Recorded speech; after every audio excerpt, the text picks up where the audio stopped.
पूरे मुल्क में क्रैक डाउन जारी है और पीटीआई के जो लोग हैं उनको गिरफ्तार किया जा रहा है। एक सवाल है बहुत बड़ा जो लोग इस वक्त पूछ रहे हैं और पाकिस्तानी मीडिया इस पर बात कर रहा है कि क्या इमरान खान सर्वाइव कर पाएंगे पॉलिटिकली। ये जो इतने लोग छोड़ के जा रहे हैं, उनके जो कायदीन हैं, इसका इम्पैक्ट क्या हो रहा है तहरीक इंसाफ के वर्कर्स पर, और सियासी तौर पर अब इमरान खान कितने रेलेवेंट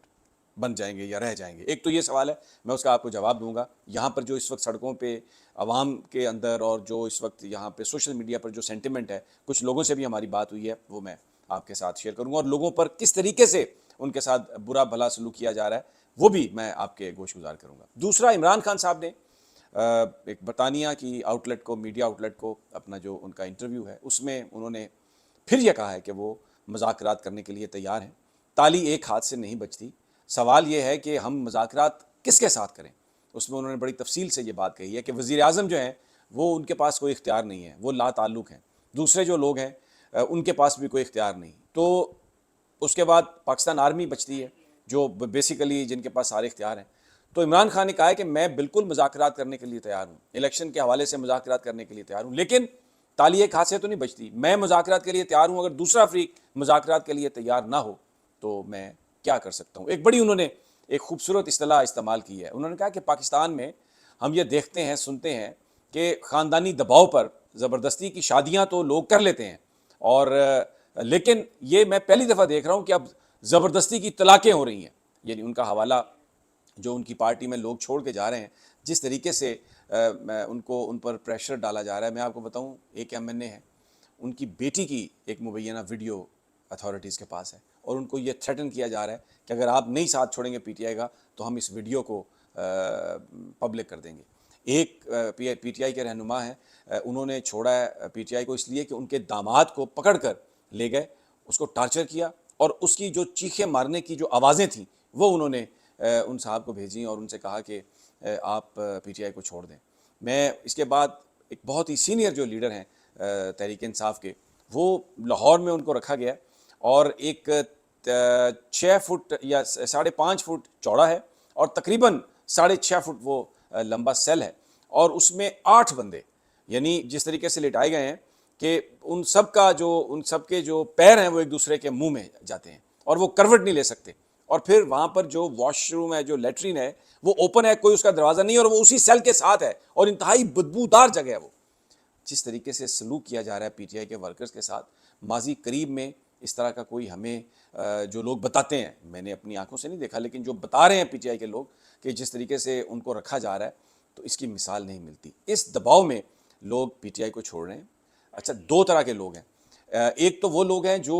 लाए गए थे और आपको पता है कि इलेक्टेबल्स के नाम पर लाए गए या अपना असर व रसूख पार्टी में कायम रखने के लिए उन लोगों को ताकत के ज़ोर पर उस वक्त शामिल कराया गया था। एक तो उनको अब जहाँ से वो लाए गए थे वहीं से उनको वापस ले जाया जा रहा है। दूसरे वो लोग जो नज़रियाती तौर पर आए पीटीआई में और जो जिनकी कमिटमेंट थी, उनको तब्दील करने की कोशिश की जा रही है। ये जिस तरह मैंने आपको बताया, दबाव डालकर उनको कहा जा रहा है कि आप हमदर्दियाँ बदल लें। लेकिन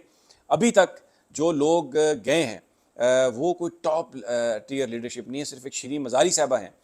ईमान मज़ारी, उनकी जो साहबजादी हैं, वो हम सबको पता है कि उनकी शुरू से ही जो पॉलिटिक्स थी वो शीरीन मज़ारी से मुख्तलिफ थी, लेकिन क्योंकि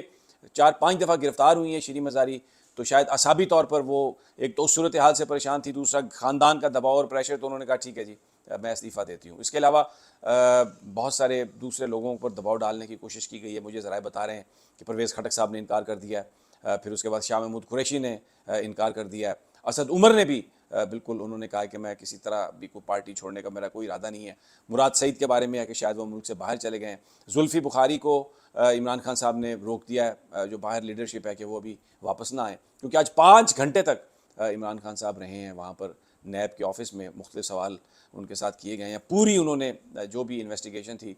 उसमें वो शरीक हुए हैं। और मैं अपने पिछले वीलॉग में आपको बता चुका हूँ कि वो जो गिरफ्तारी का खदशा था वो ज़रा एक लिहाज से टल गया। लेकिन शाह महमूद को रिहा किया गया, मुसर्रत चीमा और जमशेद चीमा को रिहा किया गया और फिर साथ ही उन्हें गिरफ्तार कर लिया गया, क्योंकि उन्होंने पार्टी छोड़ने से इनकार कर दिया था। इससे पहले मीडिया को बड़े भरपूर अंदाज में खबरें दी गई। आमिर डोगर भी खानेवाल की एक अदालत से फ़रार होने में कामयाब हो गए और बताया जा रहा है कि जो एहलकार थे उन्होंने खुद वहाँ से उन्हें भगाया, क्योंकि लोगों ने वर्दियां पहनी हुई हैं एफसी की, पुलिस की और दूसरी लॉ इन्फोर्समेंट की, लेकिन आप यकीन करें मैं आपको बता रहा हूं कि आज मैं भी मुख्तलिफ जगहों पर अदालतों में और नैब के ऑफिस के बाहर गया हूं जहां पर इमरान खान साहब को पेश जहां पर वो हुए, तो लोग बड़ी मोहब्बत से मिल रहे थे तहरीक इंसाफ के लोगों से, तो उनके भी दिल जो हैं वो तहरीक इंसाफ के साथ धड़क रहे हैं। तो बहरहाल आज फिर इमरान खान ने कहा है कि मैं मुज़ाकरात करने के लिए तैयार हूँ और ताली एक हाथ से नहीं बजती, अब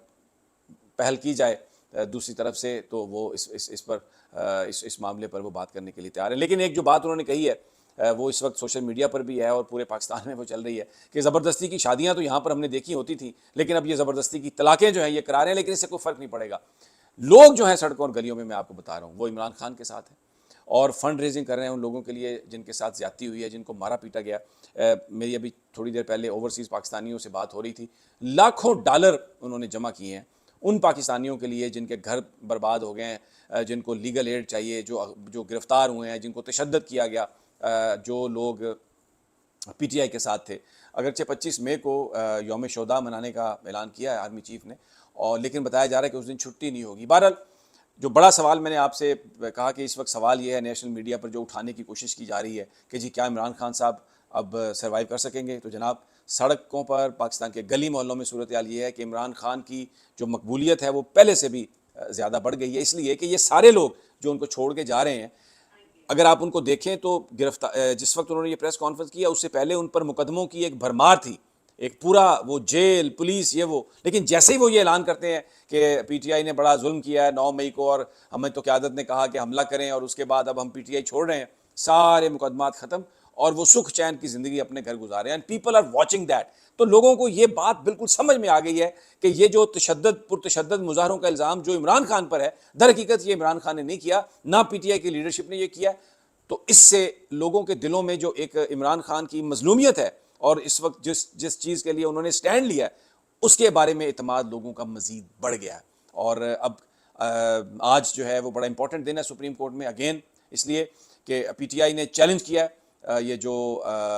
जुडिशल कमीशन बना है ऑडियो लीक्स के लिए, और फिर आज जो पंजाब में इलेक्शन के हवाले से जो रिव्यू है इलेक्शन कमीशन का उसकी आज फिर तारीख है और आज बड़ी हद तक इलेक्शन कमीशन का वकील कंक्लूड कर लेगा अपने आर्गूमेंट्स, तो फिर एक फ़ैसला आने की भी तवक्को है। Very very interesting, very important. और जंग इस वक्त सियासी जारी है पाकिस्तान में, पूरी तरीके से यलगार है इमरान खान पर, उनके साथियों पर दबाव है, प्रोपेगेंडा है, कैंपेन है, national media totally sold out है। लेकिन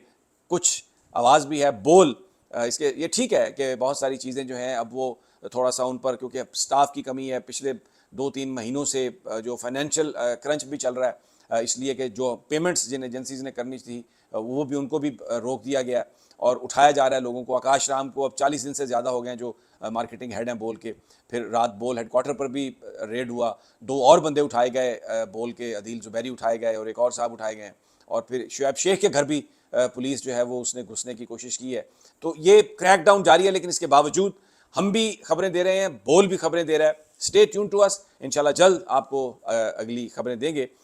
और तब तक अल्लाह ने